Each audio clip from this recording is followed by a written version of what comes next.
Netflix. What are you doing? Today, boys, I'm venting my feelings. This will 100% be a rant. FYI, so grab some popcorn, grab a nice drink, sit down and listen to me complain. If you've been living under a rock and you don't know what just happened last night, it had to be one of the most technological failures of all time, along with the worst boxing match of all time. If you were lucky to even see the fight in decent quality, you would have still been disappointed. I don't think there was like any type of redemption in that entire boxing match besides like the chicks fighting. The women were in there, man, they were throwing hands. Like that was actually the best fight I've seen in a minute. I need to start watching women's boxing. If they get down like that, Lord have mercy. Big shout out to the ladies though. But I had to literally have my entire family open up multiple different devices just to get lucky enough to have a connection on my laptop. I don't know how many devices we had. Like I was refreshing it on my phone. I know my sister, she had it on her iPad and her MacBook. Then I also had it on my laptop. And then we were trying to refresh it on the TV. None of those options worked. And there was this little stupid screen that came up.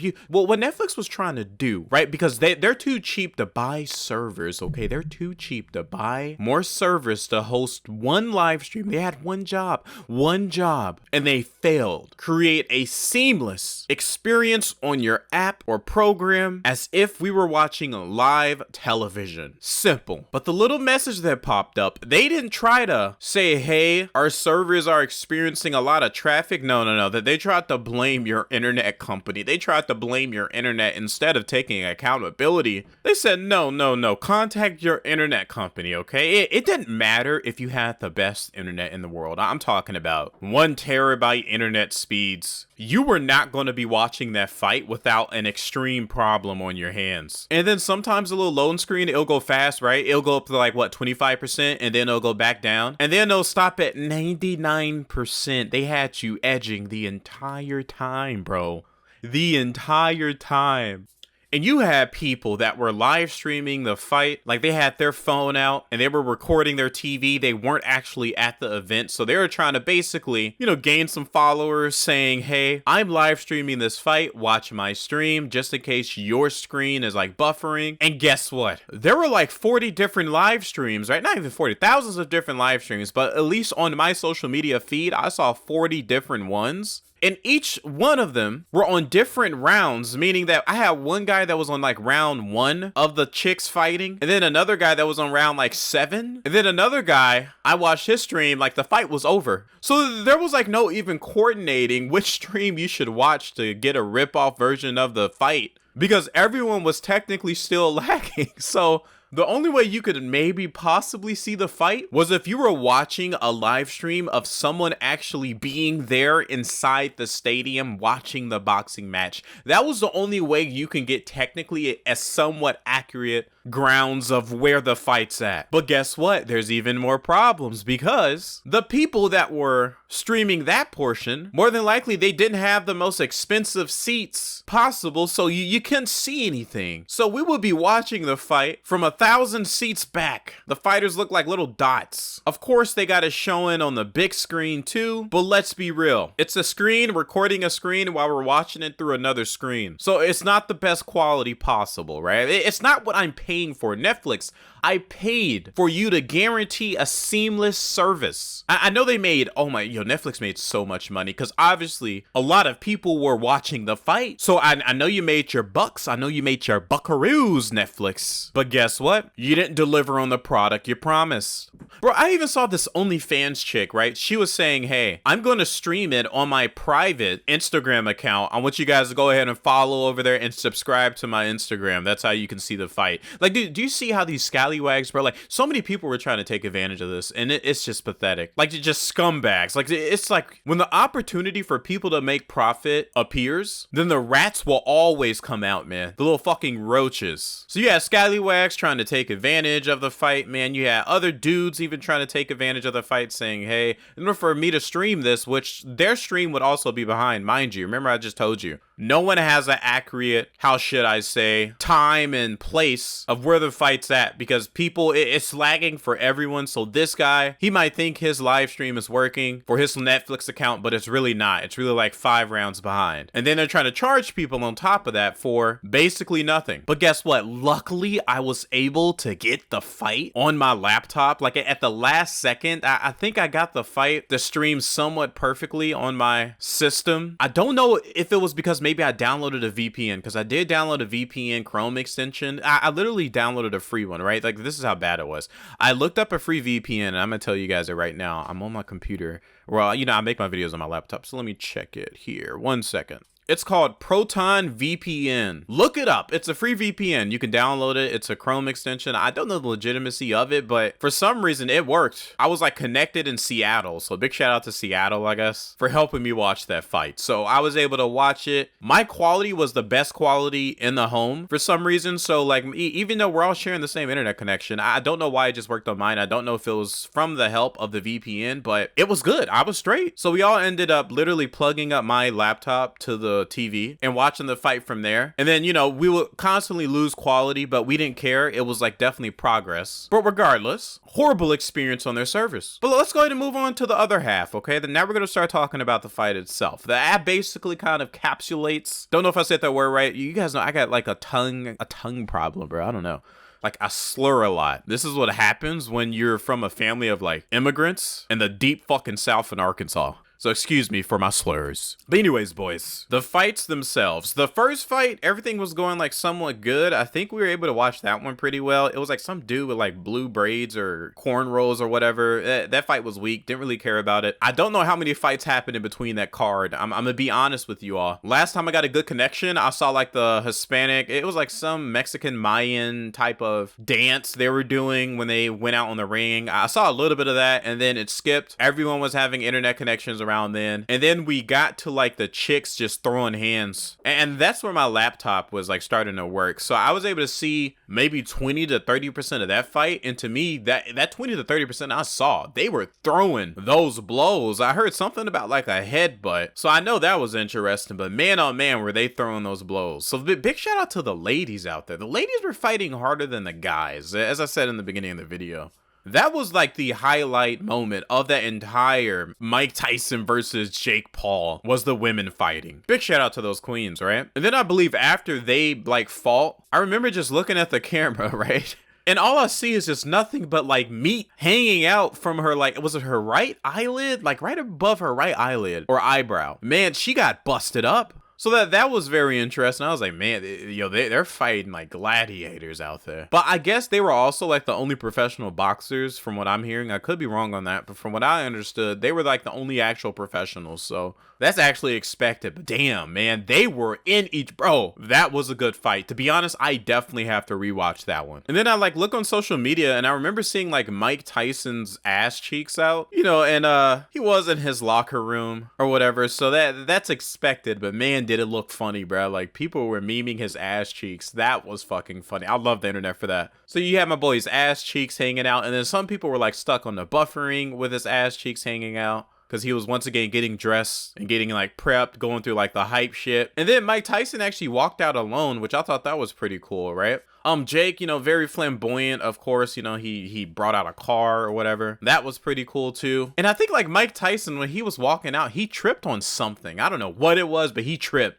I literally saw someone say that they should have known he was going to lose because he tripped on fucking air. And it sure as hell did look like that, I'm gonna be honest. They get into the ring. Mike Tyson, bro, I had a bad feeling because the guy's old, man. Like some people said it was rigged. I don't think it was rigged. Mike Tyson is like, yo, he's out of his prime. He's not prime Mike, bro. Yes, he's strong. And yes, that was extremely impressive regardless because he is an old man. And for him to last a couple rounds or really the full rounds with a 27-plus-year-old, that is impressive, right? And you guys might think that 2 minutes is a very short time, but if you've ever been into an altercation, 2 minutes is like an eternity, bro. Fights themselves, the longest fight I've ever seen, like in high school, bro, it's probably like 2 to 3 minutes. And that's extremely long for the fighters, bro. That's like 30 minutes. if you're like actually the one fighting. So people don't understand that. People are saying like, yo, the rounds were too short or whatever, so that they did it in like the 2 minutes of like what, I don't know how many rounds. Maybe it was like 5 rounds. I don't know how much. I think it was like 3 or 5. I don't know. Don't remember. It was a very forgettable fight, to be honest. Like, I mean, besides maybe the memes. So they did their little 2-minute rounds. Oh my God, bro. That fight was just, it was so disappointing for a lot of people, right? To me, I expected it. You can definitely tell that Mike, when he was taking those blows, they were affecting him a lot. I'm really happy he didn't get knocked out. And a lot of people were wanting like Jake Paul to go in there and rush the shit out of Mike Tyson. But you all have to understand that, like, yo, Jake didn't want to get knocked out. That guy's very prideful. And I don't think this thing was rigged at all. And I'm gonna say that. I don't think it was rigged at all. 100%. The only thing that was rigged was that damn slap. I'm gonna tell you why. There's this YouTuber, and this is why I love these rant videos, because I can just go off topic and you guys will listen.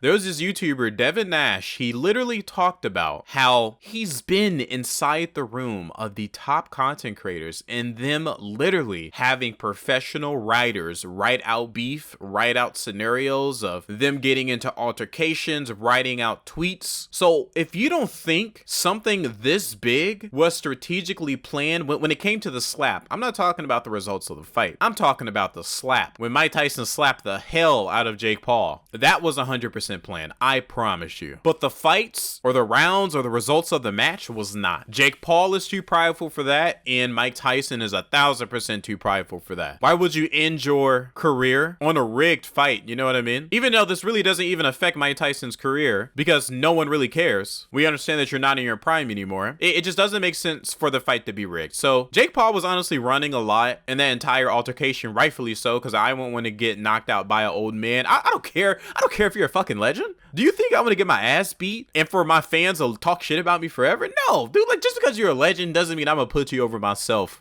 So I felt Jake Paul on that, bro, because he's still human, bro. I'm not putting any legend. I don't care who you are. I don't care if you're Tyson. I don't care if you're Muhammad Ali, bro. If we're boxing, I'm gonna try my best and I'm gonna avoid you at all costs, because I will 100% feel the backlash of this. It was like a lose-lose situation for Jake Paul, and I'm not trying to hype up the guy or anything, but what I am saying is that, like, yo, yeah, there's no way he would have looked good if he got knocked out, regardless of who it is. I get it, it's Mike Tyson, people love him, but still, Jake Paul's human. So Jake Paul's like, you know, running in circles, bro. My boy Mike Tyson, he's trying to get in there, bro. He was even like trying to test the range. You can tell like Jake Paul had way better reach, right? Or longer reach. And Mike Tyson was trying, you know, he was trying to fill him out. He was doing a little, you know, air punches or whatever the hell, trying to test his range, trying to see and think about how close he needs to get to Jake Paul to knock his ass out. Unfortunately, this isn't prime Mike. And I made a joke because when Mike Tyson was like doing his poses and shit, you know, he was switching the leg movements. I was thinking in my head, I was like, yo, actually, I didn't think this in my head because I said it out loud to my family. I bet Mike Tyson is thinking in his head or in his mind, he is killing it. He's thinking he's fast as shit. He's thinking in his head that his moves are fucking clean. But to everyone else, like, yo, we see the reality. My boy was, man. And it's okay because he's old. Like, bro, like, it doesn't matter. His body has taken so much beating and so much damage. I don't expect him to be moving off fast at his age, bro. Like, at the end of the day, he's a biological organism and biological organisms decay. That's biology for you, right? That's the part of the human anatomy. Like, I'm not going to be as sharp. I'm not going to be as fast as I once was in my 20s and 30s. That's just reality. Womp womp. Don't know what to say. So yeah, Mike Tyson was, you know, he was doing his thing. He did. Oh my God, yo, if Jake Paul would have probably got in there and started like really throwing blows with Mike Tyson, I do think Mike Tyson would have probably like knocked him out. I'm gonna be honest. I still think he's Iron Mike, right? But I don't think Jake Paul wanted to like hurt him because it would have just been them exchanging blows. And stamina wise, it was very obvious that Jake Paul had way more stamina than Mike Tyson. And that sucks to say, but it is what it is, right? So I believe in one of like Jake's fights after the interview, he was explaining that he didn't want to hurt Mike Tyson, rightfully so, man. Regardless, I get it, it's for entertainment, but someone could have walked away with permanent damage, especially in like an amateur type of situation like this. This was 100% an entertainment fight, and I could 100% kind of relate to why Jake Paul would have not wanted to get up close to Mike Tyson, because Mike Tyson would have probably knocked him out too. If Mike Tyson didn't knock him out, he would have gotten like a lot of damage. And you can even tell because when Jake Paul was actually landing his blows, you can definitely see Mike Tyson stumble a lot. And I feel kind of bad for him a little bit here and there, right? Like, I get it. People are going to have internal bias towards Jake. I don't really care about neither one of these celebs enough to be biased towards. I did feel bad for Mike Tyson when he was like stumbling after those hits, rightfully so, right? His body can't take that much impact and he's going to take a little bit longer to recover. And that was like really basically it, man. Mike Tyson was thinking, you know, he was moving around and killing it. Jake Paul was trying not to get embarrassed. It wasn't really worth the struggle it was to actually watch the fight itself. Like, as much people struggled to watch that fight and for it to be just such a bad experience, I should have just went to sleep, because now, like, I'm at work right now. You guys know I work from home and I'm making this video while I'm at work and I'm tired as hell because I stayed up trying to watch that stupid fight. And of course, Jake Paul did win. Not really a surprise there, and I don't think anyone cares. I think he plays that villain role very, very well. And regardless, he walked away with like 40 million. I think Mike Tyson walked away with about like 10 million. Both of them are going to live life. It actually helped Mike Tyson create some sort of relevancy with the younger viewers, because a lot of people, Gen Z to like Gen A, they probably didn't know too much about Mike Tyson, but I guarantee it put a lot of younger eyes on him, thus making it more marketable, thus improving his other future business deals that he might have. Jake Paul, this makes Jake Paul, guess what, more marketable to maybe an older audience, thus improving his marketability. Win-win. Mike Tyson's career isn't damaged by this. No one really cared. Everyone, if anything, is going to shit on Jake Paul. A lot of people are going to come to Mike Tyson's defense. As you all can just clearly see on social media, I don't even need to give you guys examples. But yeah, I think 2024 is definitely going to be a very memorable year. This was definitely a good experience, right? The internet is never going to forget this. We had a lot of crazy moments in 2024, 2025. Oh my God. These past like 4 to 5 years have been so unpredictable. So who knows what's going to happen next year? And if you made it this far and you're not subscribed and you haven't thumbs up the video, this was just a waste of time for you, bro. Like, you're not getting a return on your investment, because if you obviously enjoy my content, it's not even if you obviously enjoyed this, so guess what, just subscribe, just like the video, just comment. I've been talking for well, I don't know how long this video is going to turn out to be after the editing, but I've been talking for at least like 10 to 15 minutes. Love you all. Once again, subscribe if you're new, rewatch the video to help push down the YouTube algorithm. Hope you all enjoyed my storytelling. Hopefully this relates to you in some form or fashion and it was something that you definitely experienced watching that fight. Love you all. Peace.